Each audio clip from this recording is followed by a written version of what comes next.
You're listening to live and local conversation on Talk Radio 600 WBOB. The lines are open. Dial 854-1320. Now let's return to Cindy Gray's Politics, Business, and Mayhem.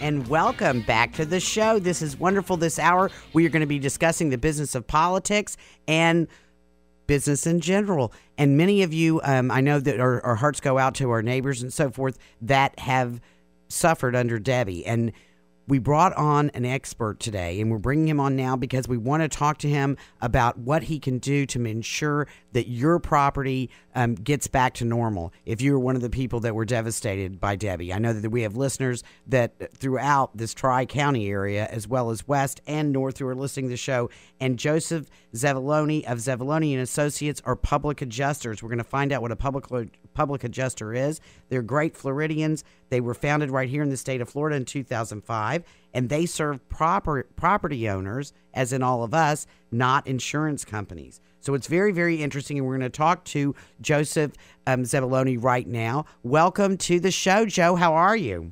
I'm great, Cindy. How are you? Very pleased to be on your show. Well, I'm very pleased to have you. You know what? Until this interview came up, I didn't know what a public adjuster was, and I wonder if anybody else does. Can you tell us what that means, what a public adjuster is? You know what, Cindy? Unfortunately, I hear that a lot, and most consumers don't know what a public adjuster is. I'll tell you. The Department of Insurance, the Florida Department of Insurance, designates a special license called a 320, which is a public adjuster designation. What that is, it means that we are licensed to advocate for the public, which means we can only work for the public. We cannot work for insurance companies. So the same job an adjuster would do for an insurance company to protect their financial interest on a claim, we would do the same for the public, for the consumer, for the policyholder. And obviously to avoid any type of conflict issues, we are not allowed to work for insurance companies, and on the same token, the insurance company adjusters are not allowed to represent the public against the insurance company. So what a CPA does for us in dealing with the IRS, you do that for us in dealing with insurance companies. Very similar, yeah. I like the comparison, but yes, very similar. No, but I thank God, have never had to file a claim, of devastation like so many of our neighbors have during this recent tragedy and those that befell us before. But, you always see the guy on television that the adjuster shows up. Well, who's he?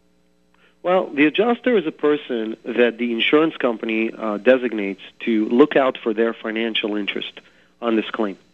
So their job is to be professional, to be ethical, and to make sure they do a good job. And most of them do, and most of them are honest. The only problem is they don't make the decisions. The people who make the decisions are the ones that actually run the numbers for profit and loss statements and whatnot for the insurance companies.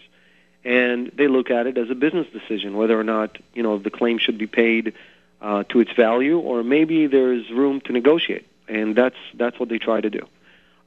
When you hire a public adjuster, the public adjuster knows what you're entitled to under the policy. An average consumer, does not know the cost of the repair or the replacement thereof, or what he's really entitled to, such as moving out of his house and staying in a hotel while the construction is going on. Oh, God, that'd be a blessing, wouldn't it? Oh, absolutely. Absolutely. And it's actually your right under the policy. Most policies offer, an additional living expense, so you can go and live and maintain your standard form of living. If you are accustomed to a 5-bedroom home, fully furnished to accommodate your pets, guess what? The policy, if it includes that endorsement, you're entitled to it. Well, Joe Zevuloni, I will tell you that you were getting high eyebrows all through the studio because nobody knew that. Well, there's many things. This is just a small example, Cindy. Unfortunately, most consumers, when was the last time you read your policy, Cindy? When you purchased a policy, did you actually sit down and read it? I will tell you that I have never read my policy, and I do assume that my husband has read it, but now that you think about it, I doubt he's ever read it either. The last time we ever talked insurance, as we talked about, was when all this the insurance companies were moving out of Florida, and Right. there was, all that trouble with the administration several years ago. That's the only time that I ever hear anyone talking about insurance is when there's a problem. Right. Insurance is only good when there's a problem. And when there's a problem, sometimes it's too late because your policy may not cover you for what you really need to be covered for. And typically, we trust our agents. And most agents are, wonderful. They do a great job. They service your policy. Most of them are friends. They're people in the community. The problem is they really work and get paid from the carriers, from the insurers. So many times, certain endorsements that you can buy that could be beneficial to you may not be offered by the agent up front. And that could cause a huge problem whenever you need to use your policy. See, let me ask a question. Most people in our state spend an average of $3,000, $4,000, $5,000 to insure their homes, right? Mm-hmm. Now, when you do that, let's say you go and buy an appliance for $4,000. Wouldn't you do your due diligence and you would research to see which one is best and find out what type of warranties you get with it, et cetera, et cetera? That's exactly right. Right. In insurance, unfortunately, most people don't do that. They just trust, that the agent sold them a good policy, and they hope that, the language in there would save them in time of trouble. Well, it's interesting because, most people probably buy their homeowner's insurance policy at the same time that they're purchasing a new house and financing, through the bank, and that comes out of escrow. You probably never even think about your homeowner's policy again unless you have to use it. How about business policies that pay hundreds of thousands of dollars, if not millions of dollars a year in premiums? Those business owners don't necessarily look at the policy either. I have many clients that are attorneys, Cindy, that have no clue when it comes to insurance policies. They don't know what they're entitled to, and they're attorneys. Well, I'm going to go home and read my policy. I'm still not sure that I would know what it said, but right, or even where it is. Maybe it's at my husband's company. Well, we all heard the horror stories of the last big hurricane, and and how slow the insurance companies were in paying people. Especially those along the coastline. Why is it that insurance companies take so long to pay or don't pay? Well, there are state regulations in place to force them to pay timely on a claim. And when you are represented by either an attorney or a public adjuster that really know what they're doing, they can kind of force the insurance company and put them on a spot to actually pay something called an undisputed amount right away. Undisputed amount means the carrier thinks the loss is worth $10,000. We think the loss is worth $50,000. They cannot strong-arm you to agree to the $10,000 by law. They can't do that. Now, I'm not an attorney, and it's important you know that. But being in the business of public adjusting, you speak to attorneys all the time, and you follow case laws and whatnot. And insurance companies cannot, and it's under the ethical rules of adjusters, and there's actually state statutes in place not to have the insurance company to give them the ability to strong-arm you into agreeing to a certain settlement, such as a car accident. A car accident would be like a third-party liability claim, where another party has to pay your claim. Therefore, you don't really have a contract with them. So if they give you an offer and you have to sign some kind of a release, then in exchange of payment, you typically give a release.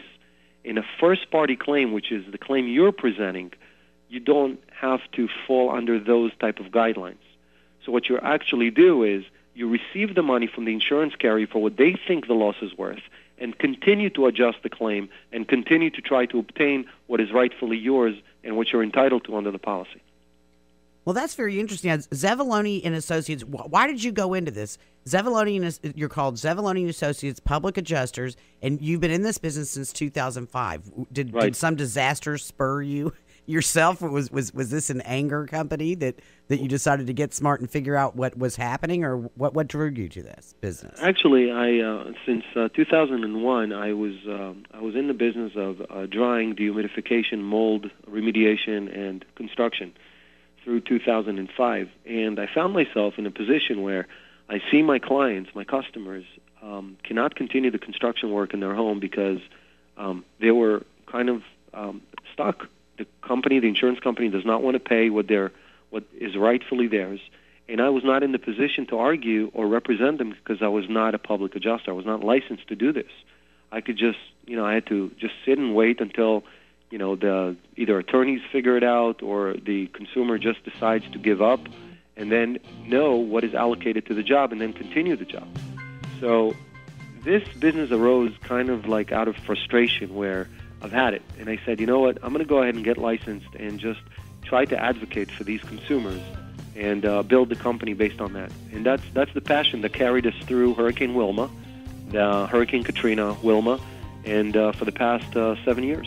Well, Joe Zevuloni, an unusual name, rhymes with baloney, and we are so happy that you're here. We're so happy to hear this information. I know that you're much cheaper than going to an attorney and just getting it done right up front. And I hope you'll come back and talk to us because I wanted to talk to you about how Obamacare is affecting your business and so forth. And I want to hear back from you. Can we speak again? Yes, I just really hope the voters this year are going to take up the right decision and just kick this Obama out of office. That's what I really wish for. Your mouth to God's ears, Joe Zevuloni. Yeah. Thank you so much. You heard it right. For more great interviews like this, make sure to tune into the Cindy Graves Show every weekday at noon on Talk Radio 600 WBOB.